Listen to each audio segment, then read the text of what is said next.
Hello అండి. అందరికీ నమస్కారం. బప్పా సాయి డివైన్ భక్తి ఛానల్‌కి స్వాగతం, సుస్వాగతం. ఆర్చ్ చూడగానే మీకు అర్థమైపోయి ఉంటుంది కదండీ! మేము ఎక్కడికి వెళ్తున్నామనేది. అవునండి. మేము శ్రీకాకుళంలో ఉండే శ్రీ కూర్మావతారం గుడికి వెళ్తున్నామండి. అయితే శ్రీ కూర్మంకి వెళ్ళాము. అయితే శ్రీ కూర్మంకి సంబంధించిన కథ ఒకసారి చెప్తానండి. అయితే కూర్మావతారం అనేది విష్ణుమూర్తి రెండో అవతారం.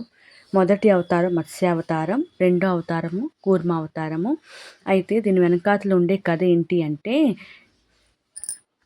దుర్వాస రిషి ఉంటారు కదండీ! అతనికి చాలా కోపం ఎక్కువుంటుందనమాట. అయితే ఆయన శ్రాపం వలన దేవతలందరూ కూడా ఆళ్ళ శక్తులు నెమ్మదిగా క్షీణిస్తూ ఉంటాయన్నమాట. అయితే అప్పుడు ఆళ్ళందరూ కూడా కలిసి విష్ణుమూర్తి దగ్గరికి వెళ్తారు. అయితే విష్ణుమూర్తి దగ్గరికి వెళ్తే విష్ణుమూర్తి ఏమో వాళ్ళని సముద్ర మంథనం చేయమని సలహా ఇస్తారనమాట. అయితే సముద్ర మంథనం సముద్ర మంథనం చేయడానికి మందరాంచల్ పర్వతాన్ని ఎంచుకుంటారు. అలాగే దానికి మంథనం చేయడానికి ఒక తాడు అవసరం ఉంటుంది కదా! ఆ తాడు కోసము నాగరాజు వాసుకిని ఎంచుకుంటారనమాట. ఒకవైపు దేవతలు, ఒకవైపు రాక్షసులు కలిపి అంటే మన సముద్ర మంథనాన్ని చేస్తారు. అదిగో ఆర్చ్ మీద కూడా మీకు కనిపిస్తున్నది కదండీ! సేమ్ అలాగే అనమాట.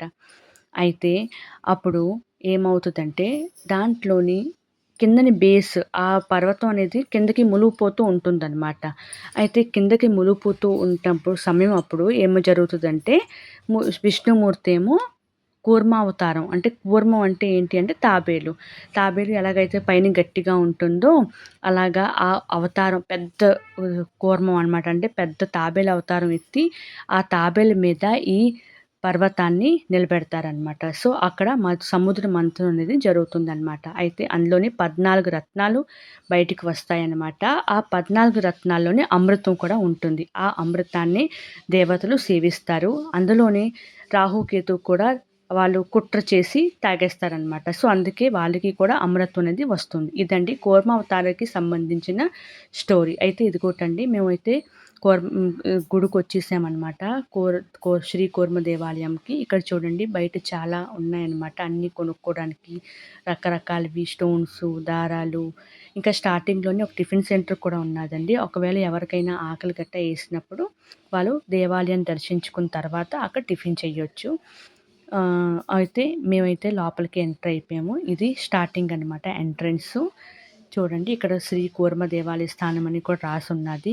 దీని స్టోరీ మొత్తం అంటే దేవాలయానికి సంబంధించిన మొత్తం భాగం అంతా ఉన్నది. ఇక్కడ ఒక విష్ణుమూర్తి ఫోటో కూడా ఉన్నదండి.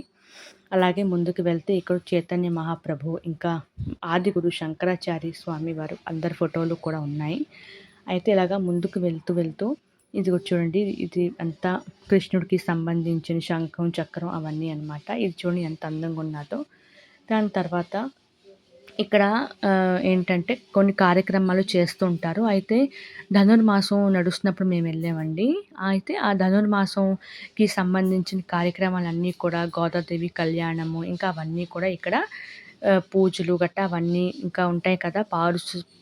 చదవడం గట్టా పరశురాలు చదవడం గట్టా అవన్నీ కూడా అక్కడ చేస్తున్నారనమాట. అక్కడ గోదాదేవికి సంబంధించింది ఈ ధనుర్మాసంలోని. అయితే దాని తర్వాత ఇదిగోటండి ఇక్కడ ఇది చాలా రష్‌గా ఉండే సమయం అప్పుడు క్యూ కోసం మొత్తం అంతా కట్టేసున్నదనమాట.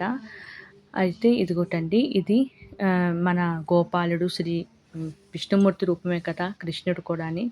అది అనమాట. ఇక్కడి నుంచి తాబేళ్ళుంటాయండి. కూర్మావతారం కదా! తాబేలు లేకుండా ఎలా ఉంటాయండి. సో, ఇక్కడనమాట అంతా తాబేళ్ళు అవన్నీ ఉన్నాయన్నమాట. లైన్‌గా మొత్తం తాబేళ్ళుంటాయి. చాలామంది ఏంటంటే ఇక్కడ కొన్ని తోటకూర ఉంటుంది కదండీ! తోటకూర గట్టా అవన్నీ తెచ్చి కొంతమంది ఆ తాబేలుకి తినిపిస్తూ ఉంటారనమాట. పైనుంచే. అంటే మనకి లోపలికి అలౌ చేయరు. మొత్తం అంతా కట్టేసున్నది. ఓన్లీ పైనుంచి మాత్రం ఇలాగా వేయడానికి అవుతదనమాట. వేయొచ్చు. తోటకూర ఎక్కువ అందరూ కూడా తోటకూర తెచ్చి వేస్తూ ఉంటారనమాట. వాళ్ళు తినడానికి. ఇదిగోటండి తాబేళ్ళు కనిపిస్తున్నాయి కదండీ! ఆ మగ్గుల్లో గట్టా ఉన్నాయన్నమాట. కిందని కూడా అన్నీ చాలా తాబేళ్ళనమాట. మొత్తం అంతా తాబేళ్ళు. పిల్లలకి చూడటానికైతే చాలా బావుంటుంది. వాళ్ళు పిల్లలు ఆ తాబేలుని చూసి చాలా హ్యాపీగా ఫీల్ అవుతారనమాట. కొత్తగా ఉంటుంది. వాళ్ళకి కొంచెం డిఫరెంట్‌గా ఉంటుందనమాట. అయితే ఇదిగోటండి ఆవరణం అంటే దేవాలయం ఆవరణం అనమాట. బయటది ఇలా కనిపిస్తూ ఉంటుంది. ఇదంతా చాలా పెద్ద ప్లేసు. ఇవంతా చుట్టూరు ఇవన్నీ ఉన్నాయి. మొక్కలు గట్టా అవన్నీ ఉన్నాయి. తర్వాత ఇది ఏంటంటే మనకి దేవుడికి ఊరేగిస్తారు కదండీ! అప్పుడు వాడతారు కదా! ఇవన్నీ ఏనుగు ఇంకా చాలా రకరకాలవి అన్ని దేవాలయంలో ఏవైతే ఉంటాయో అవన్నీ కూడా ఇక్కడ కూడా ఉన్నాయన్నమాట. సో, ఇది ఎంట్రన్స్ అన్నమాట లోపలికి వెళ్ళడానికి. అయితే లోపలికి వెళ్ళిన తర్వాత కూడా ఏంటంటే ఇంకా లైన్‌గా మొత్తం చాలా అంటే శిల్పాలు, ఇంకా ఫోటోలు ఇదిగోటండి సముద్ర మంథన్‌కి సంబంధించిన ఫోటో అనమాట. నాగరాజు వాసుకి ఇంకా ఒకవైపు దేవతలు, ఒకవైపు రాక్షసులు ఉన్నారు. కూర్మస్వామికి పూజ, అలాగే గజేంద్రుడు రక్షించిన స్టోరీ మీకు తెలిసే ఉంటుంది కదండీ! ఇదిగోటండి ఇది వినాయకుడు విగ్రహం ఉన్నది ఎంట్రన్స్. అందరికంటే ముందు ఏ గుడిలో అయినా మనం వెళ్తే అందరికంటే ముందు వినాయకుడి విగ్రహం ఉంటుంది కాబట్టి, వినాయకుడి విగ్రహం అనేది ఉన్నాదండి. అలాగే విష్ణుమూర్తి, లక్ష్మీదేవి ఫోటో ఉన్నది. గజేంద్రుడి మోక్ష స్టోరీ మీకు తెలిసే కదండీ! ఏంటంటే గజేంద్రుడిని రక్షించడం కోసము శ్రీహరి విష్ణు వైకుంఠాన్నించి వచ్చేస్తారనమాట. సో, అది స్టోరీ. దానికి సంబంధించింది. ఇదిగోటండి చూడండి గోపురం కనిపిస్తుంది. ఇక్కడి నుంచి కింద నుంచి పై వరకు మొత్తం అంతా కూడా దేవాలయానికి సంబంధించిన గజస్తంభం అంటాం కదండీ! అదనమాట. అదిగోటి అది అలాగే గోపురం కూడా కనిపిస్తున్నది. సో, దాని తర్వాత ఏంటంటే చాలా అద్భుతంగా శిల్పం అంటారు కదండీ! పురాతనమైన గుడి శిల్పం గట్టా అంతా చాలా అందంగా అంతలాగా చెక్కారంటే అది మన హిందూ సంప్రదాయానికి మాత్రమే సాధ్యం అండి. ఇంకెక్కడా కూడా సాధ్యం కాదు. సో, అలాగా చెక్కడి కూడా చాలా ఇది అమ్మవారి గుడనమాట. అమ్మవారి గుడున్నది. ఫస్ట్ వినాయకుడి గుడి, దాని అమ్మవారి గుడి. ఇదిగోటండి కాళిక తెలుసు కదండీ మీకు. శ్రీకృష్ణుడు చిన్నప్పుడు అందరిని రక్షించడం కోసం నీరంతా కూడా ఏమైపోతుందంటే విషపూరితంగా మారిపోతుందనమాట. ఎందుకు అంటే దాంట్లోని కాళిక అనే ఒక సర్పం నాగుండేది సర్పం ఉండేదనమాట. అయితే తన్ని విష్ణుమూర్తి ఏం చేస్తారంటే బాల్యకాలంలోనే కిందకెళ్ళి ఇది మత్స్యావతారం, ఇది కూర్మావతారం ఫోటో అండి.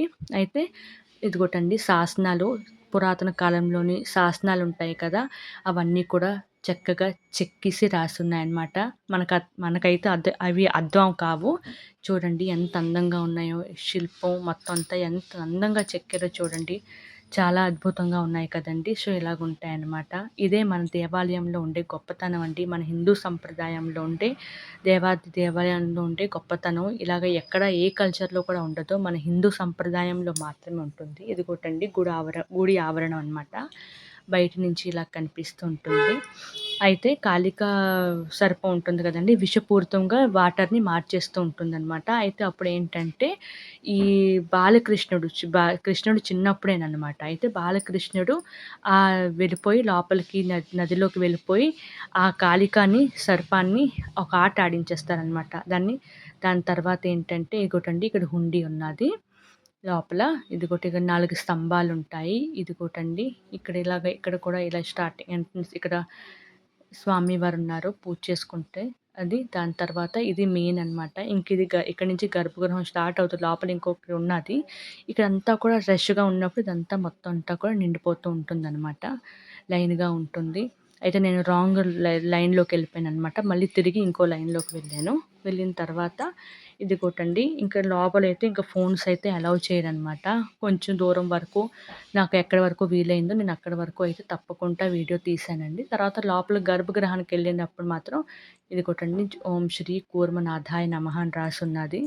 ఇదిగోటండి ఇక్కడి వరకే అలౌ చేశారు. లోపల నుంచి మరి ఇంకా ఇక్కడ కొంచెం కాస్త తీశాను గానీ అప్పటికే సౌండ్ వచ్చేసింది. వాళ్ళు దెబ్బలాడతారని భయానికి మరి ఇంక నేను ఫోన్ ఆపేసాననమాట. అయితే ఇక్కడ కూడా పక్కనే ఇంటి కనిపిస్తున్నది కదా! ఇక్కడ ఇదిగోటండి స్వామి వారిది. ఇక్కడ పడుకోవడానికి, శయనంకి ఇంకా ఇక్కడ అమ్మవారు, స్వామివారు అందరూ కలిసి ఉంటాయన్నమాట ఫోటోసు. ఇది దేవి అమ్మవారి ఆలయం అనమాట. ఇంక లోపలికైతే అలౌ చేయలేదు. లోపల పూజ చేసుకున్న తర్వాత మేము బయటకొచ్చేసామనమాట. ఇదంతా కూడా బయట ఆవరణం అనమాట. ఇక్కడ కాసేపు కూర్చున్నామండి. అయితే చూసారు కదండీ ఎంత అందంగా ఉన్నాదండి. తప్పకుండా మీరు శ్రీకాకుళం వెళ్తే మాత్రం శ్రీకూర్మం తప్పకుండా వెళ్ళండి. అయితే అయితే చెప్పాను కదండీ కాళిక గురించి. అయితే అప్పుడు ఆహ్, కాళిక పాము మీద నాట్యం చేస్తారనమాట శ్రీకృష్ణుడు.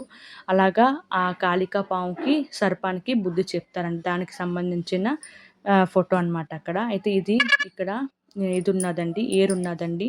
అందరూ కూడా ఏంటంటే చాలామంది ఇక్కడ ఆహ్, పుణ్య ఆహ్, సిద్ ఆహ్, అంటే ఆహ్ పుణ్యశుద్ధి చేసుకుంటారనమాట. అంటే చాలామంది మైలలు గట్టా ఏమైనా ఉంటాయి కదండీ! అలాంటివి గట్టా ఏమైనా వచ్చినా, లేపోతే ఎవరైనా చనిపోతే సంవత్సరం అంతా అయిపోతుంది కదా! అలాంటి పూజా కార్యక్రమాలు కూడా శ్రీకర్మం జరిపిస్తూ ఉంటారనమాట. సో, అలాంటి పరిస్థితిలోని ఆళ్ళేంటంటే 1 ఇయర్ కంప్లీట్ అయిన తర్వాత శుద్ధి చేసుకుంటారు కదా! అలాంటప్పుడు ఇక్కడికొచ్చి స్నానం గట్టా చేస్తారనమాట. సో, ఈ నది కూడా చాలా పవిత్రమైన నది అండి. అయితే ఏరంటారు కదా దీన్ని. ఇది వంశధార ఇంకా మన నాగావళి అన్నీ కలిపి ఉండే ఏరనమాట. ఓకేనండి. నాకు తెలిసిన ఇన్ఫర్మేషన్‌ని మీకు చెప్పాను అని అనుకుంటున్నానండి. ఒకవేళ ఏదైనా పొరపాటున చెప్పుంటే నన్ను క్షమించండి. ప్లీజ్ అండి మీకు ఒకవేళ ఈ వీడియో నచ్చినట్టయితే ప్లీజ్ అండి లైక్ చేయండి, షేర్ చేయండి, సబ్స్క్రైబ్ చేయండి. Thank you so much. మీరు శ్రీకాకుళం వస్తే మాత్రం తప్పకుండా శ్రీ కూర్మ స్వామి అంటే ని తప్పకుండా దర్శించుకోండి.